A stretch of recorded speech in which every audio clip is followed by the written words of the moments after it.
guys, welcome back. Still here, week 3. I wanted to spend today talking about efficiency. I have 3 kids, I'm a part-time CMO, I have my own company that I'm getting ready to launch, and I work out. So how? I get that question a lot. How do you actually get everything done that you try to in a day? So I'm gonna share it with you. I'm gonna share 8 tips today of things that I have learned over the past 2 decades of managing a lot of things at once. So I grew up and I didn't have a ton of money, so I had to pay for college.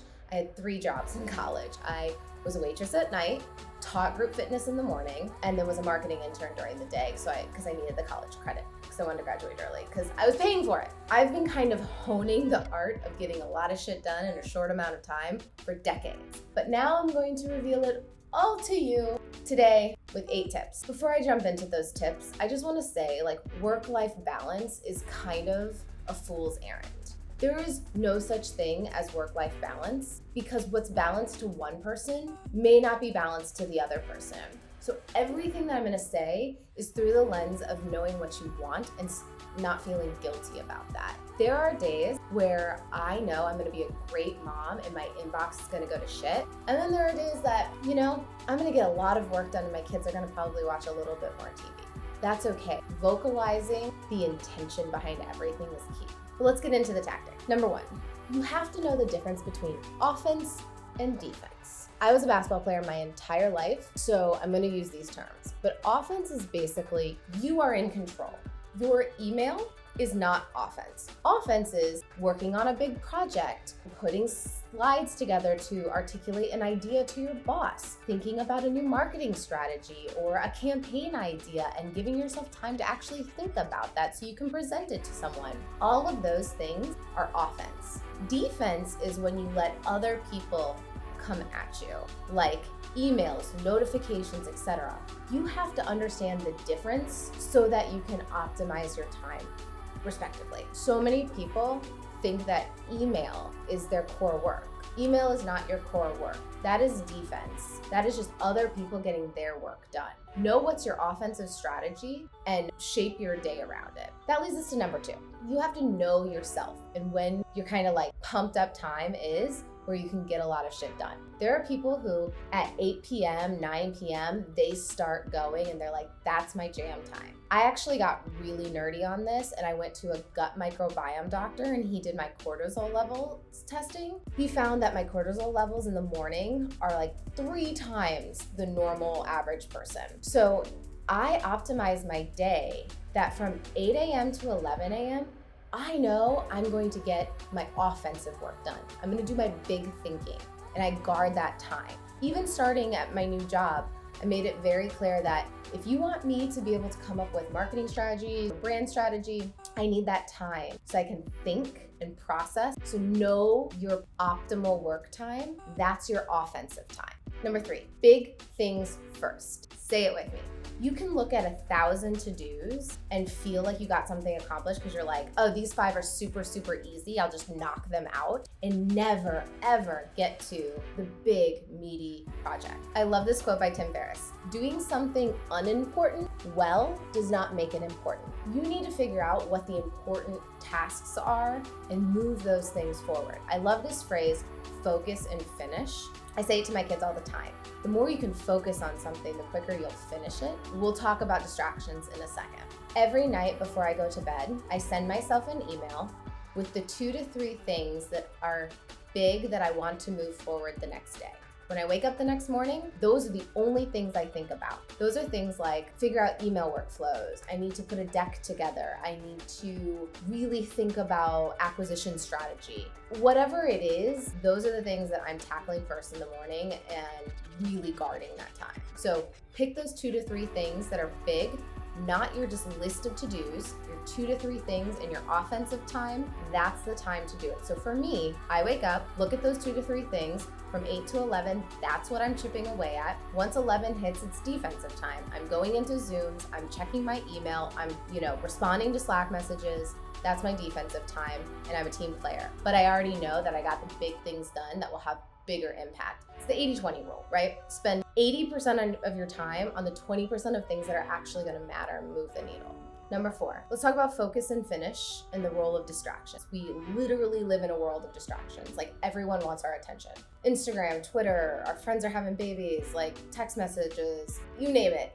Everyone wants your attention. But if you've figured out what you need to get done, those 2 to 3 things, the next phase is guarding that time. And I call it focus and finish.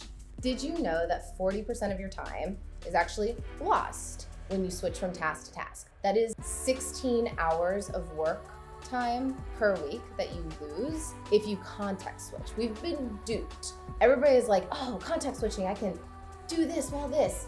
Actually, focusing and finishing on one thing at a time gets you done with all the things faster.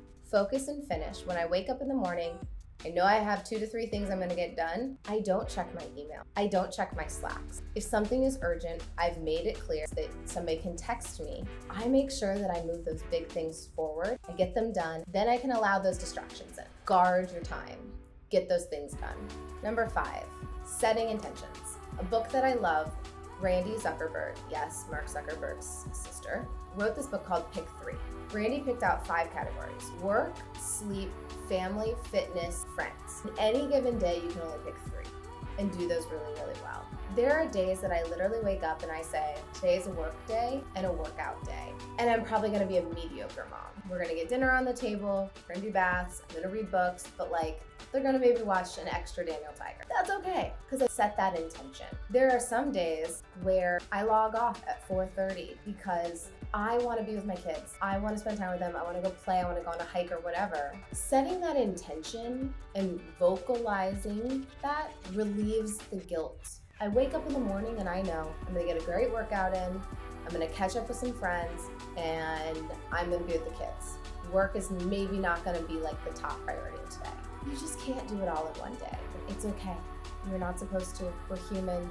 We're all just trying to survive. Like, give yourself some slack by setting intention. I promise that was a huge relief for me. Number 6, being present leads to less guilt.